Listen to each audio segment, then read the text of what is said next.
Ever since Pokemon Sword and Shield in Generation 8, Pokemon has been experimenting and somewhat succeeding with creating open world areas. In the 3 games since then, many open world areas have been created, and I'm going to rank them from worst to best based on a variety of factors, including but not limited to Pokemon variety, aesthetics, music, geography, and any other cool references or bonus content that area may include. So here's all 15 open world areas in Pokemon ranked from worst to best. Number 16, Hoenn's Ocean. Too much water. So much it may as well be open world. 7.8 out of 10, would not recommend. Coming in real last place at number 15, we have Paldea's West Province. Yes, I am ranking all of Paldea's provinces separately because it would be extremely unfair to rank the entire Paldea region as one massive open world area, even though that kinda is what it is. But regardless, the West Province is probably the most barren area of the game, and that's saying something. Asado Desert is the most barren, ugly, uninteresting desert area in any game I've ever played. It's so bad, it's got me turning into Anakin Skywalker over here. Like, they took the term sandbox game too literally here. There is no interesting traversal. It is literally just a sandbox with occasional Pokemon spawning in. I think the desert alone kinda encompasses everything wrong with Scarlet and Violet's open world. It is extremely boring and quite hideous, honestly, and the rest of the province is pretty much just grassland. It's really nothing special. I guess the only redeeming factor to this area is that the walking theme is very pretty and peaceful, but honestly, the riding theme is just annoying. Probably my least favorite music in the game if I'm being real. And to be honest, I'm not walking a lot because I'm trying to get out of this area as fast as I can. And yes, this province does have Coscarafa, my favorite town in all of Scarlet and Violet, but it's a town in Scarlet and Violet. Let's not get our hopes up too high. Number 14, we are working our way over to the other side of Paldea's map with the Eastern Province. The lower half of this area is, again, pretty much just basic grasslands, not a whole lot to do. The only real highlights of this province are Area 3, which is that big mining area above Levincia, and while it does have a lot to explore, it does wear out your eyes kinda fast. It's not the prettiest area to look at. I mean, not much of Paldea is nice to look at, but at least give me more than one color on my screen at a time that isn't diarrhea brown. I also feel like this area had some massive missed opportunities with their cave systems. They could have had some really cool, intricately connected tunnels and secret rooms, but most of the caves here aren't even really caves. They're just a dead end with one item inside, or a small passageway leading to the other side of a cliff. It's really not as interesting as it first appears to be. And to cap things off, you have Tag Tree Thicket, one of the worst performing areas in the game. It's honestly hard for me to spend more than 5 minutes here without getting a headache. It is just so abysmally laggy. And really, even the Pokemon variety isn't as fascinating as you would hope. Aside from Grafaiai and Impidimp, it's pretty much just your basic forest Pokemon. I will say, Eastern Province probably does have my favorite walking and riding music in Paldea though, which is enough to put it above the Western Province. Number 13, the Wild Area. Contrary to its name, the Wild Area is actually quite tame.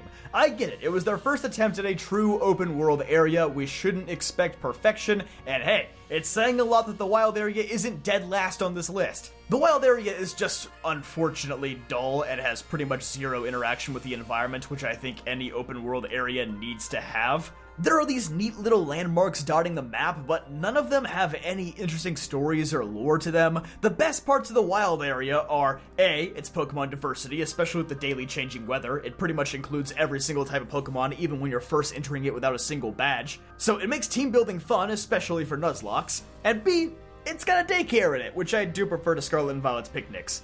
But the area is undeniably ugly. Look, we all remember the trees, okay? We don't need to go back and talk about those.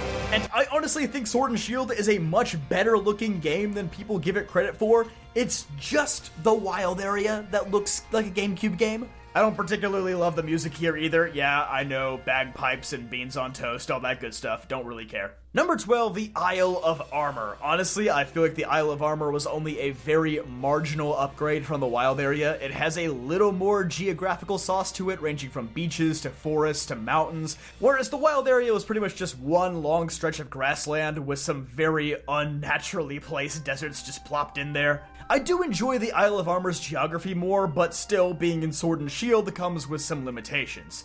There's still not a whole lot of environmental interaction. They do add some neat little side quests in, which I didn't find too interesting, but at least they're doing the bare minimum now. I do like the massive, properly scaled whale lord out in the cove as soon as you get there, though, and getting chased by Sharpedo, too. Neat little touches, but not a big leap forward in my opinion. Number 11, we have our first area from Pokemon Legends Arceus, and that is the Alabaster Icelands, which I definitely alluded to in my retrospective video a few weeks ago. Honestly, just being an area in Legends Arceus is a massive advantage given how much more environmental interaction and side quests that game has compared to Sword and Shield or Scarlet and Violet. But with that being said, the Alabaster Icelands are by far Hisui's least interesting area. It is very much just a generic snowfield area with not a lot of visual flair. I do enjoy the little ice caves running underneath the landscape though, hiding things like an Alpha Frostlass, Hisui and Zorua, and the Icy Rock for evolving Eevee into Glaceon. So this area at least felt like it had some element of discovery to it, even if most of it was kinda bleh.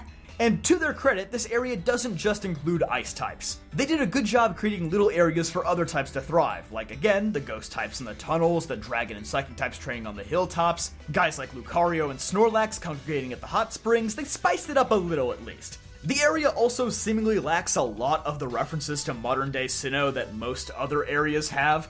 Maybe that's just because there still isn't a lot to do in northern Sinnoh today? It's like Wyoming, maybe. I mean, like 200 years ago is probably very similar to how it is now. But I will say Snow Point Temple was a nice little linear area to break up a otherwise boring open world. Number 10, the Crimson Mirelands. This area is definitely a lot more interesting both visually and lore-wise. I do really enjoy the inclusion of the Shrouded Ruins here, giving some more insight to Spirit Tomb in particular. But really, aside from that, it's probably the area that you'll be revisiting the least in Hisui. Because of the area's lack of cliffs or overly obstructive waterways, okay, there are a couple rivers, but you can literally just walk around them. You can do everything in one sitting here, even without all the ride Pokemon. I do love how on the far southern and eastern edges of the map, probably the hardest areas to reach, you do find the rarest Pokemon in those areas, those being Gumi in the south and Turtwig in the east. So your curiosity is rewarded, and I like that about the Crimson Mirelands. But most of the area is just a rather visually unpleasant swampland, not to mention this is definitely where Legends Arceus' story drags the most in my opinion.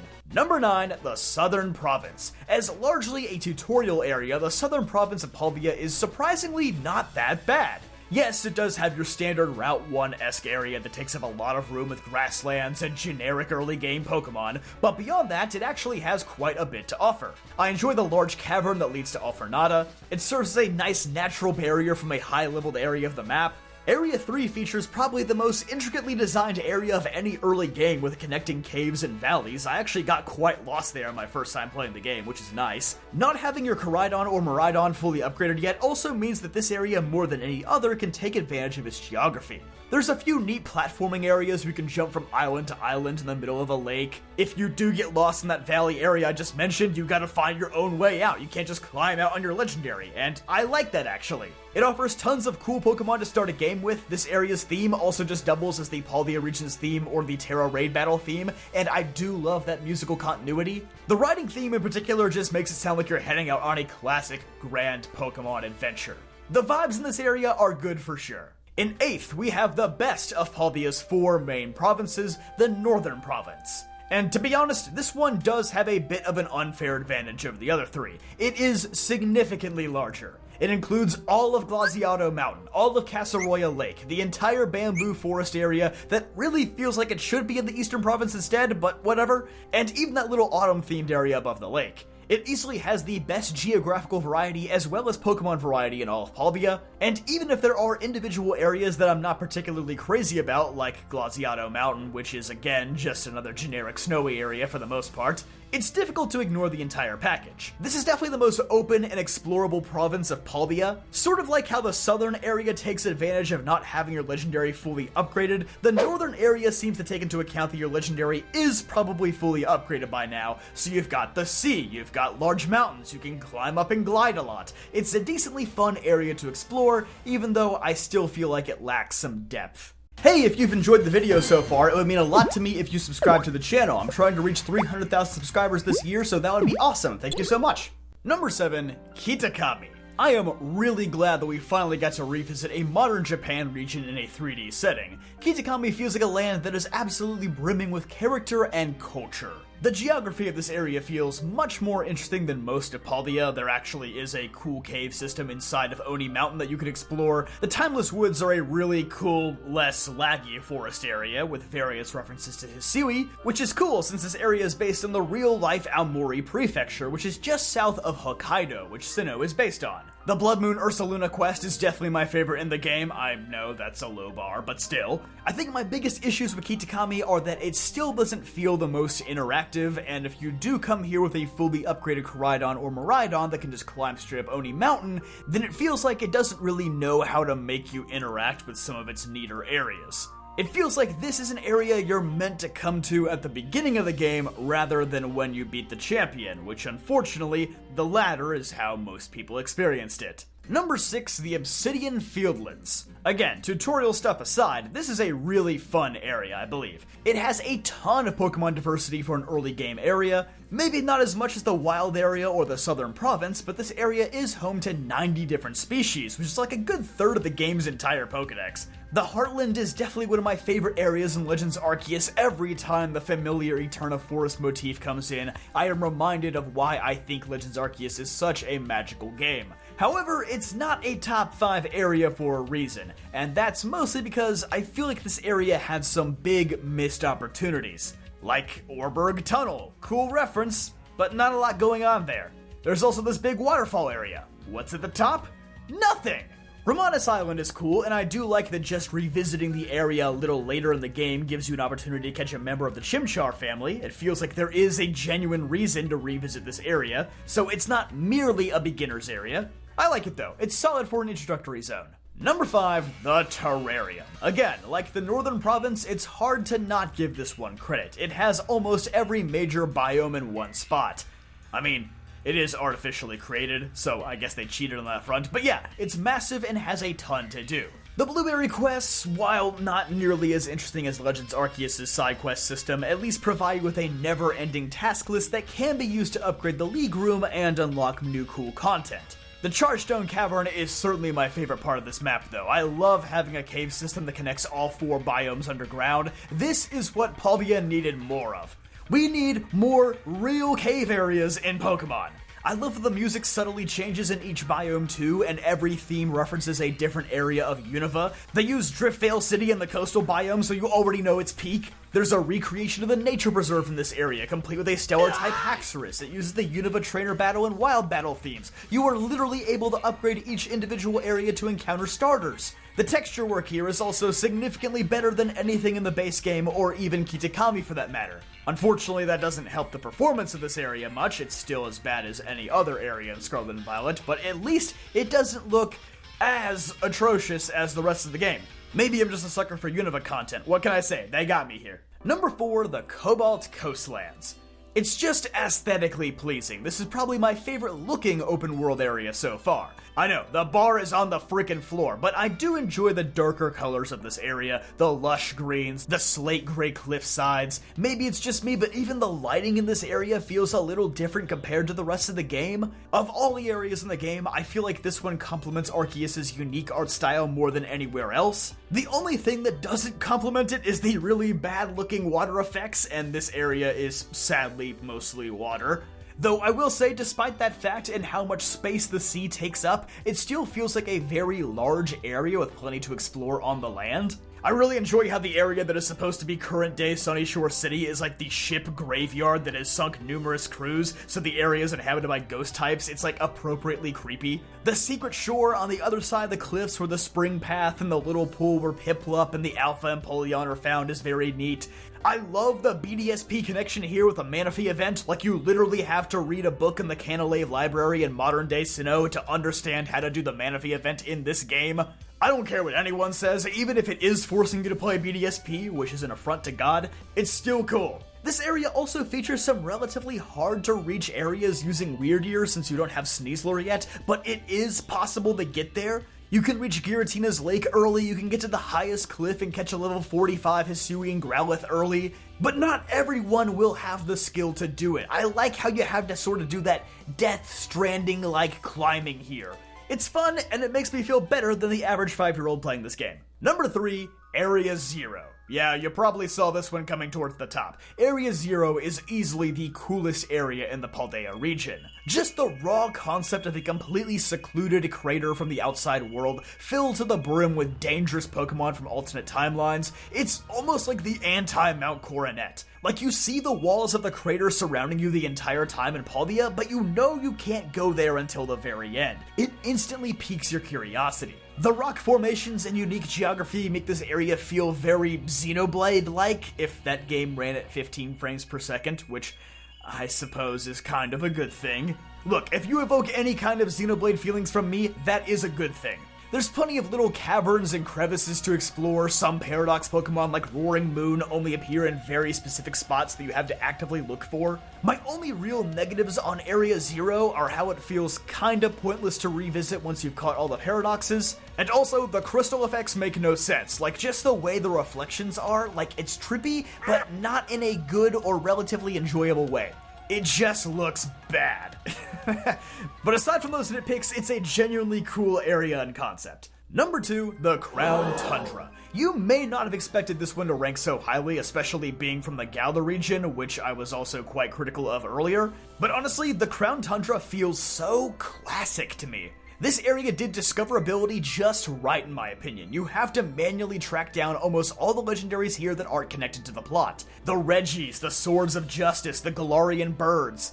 Keldeo is just a complete secret that you have to figure out on your own. It's one of the first catchable mythicals in years. There's another Spirit Tomb here that takes advantage of the online multiplayer aspect of this game. Maybe it was just the pandemic and the time that it came out, but between just running around here with my friends, trying to figure out how to do everything or do Dynamax adventures together, this was the closest to that old school Pokemon feeling of trading secrets in the playground that I've had in a long time.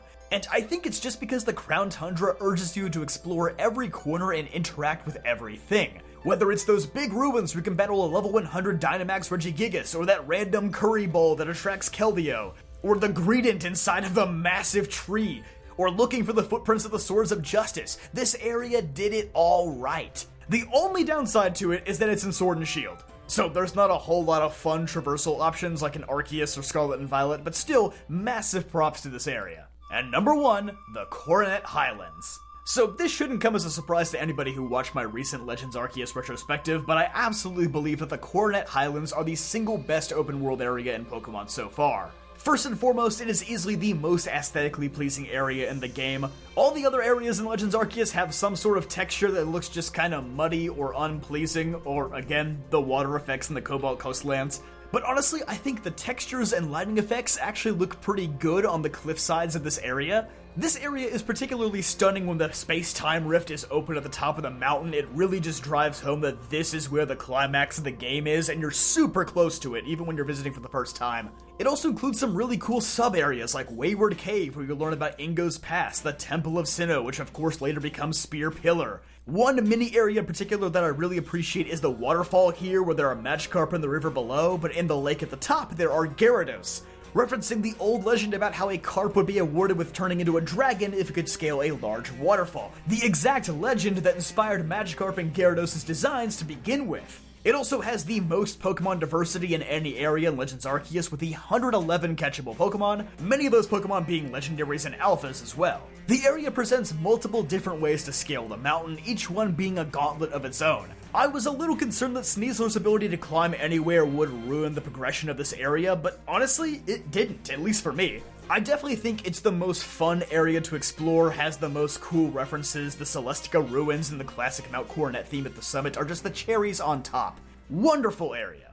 So that is my ranking of all 15 open world areas in Pokemon so far. Do you agree? Disagree? Let me know in the comment section down below. But don't forget to leave a like on this video if you enjoyed, subscribe for more videos just like this one, and I'll see you guys next time.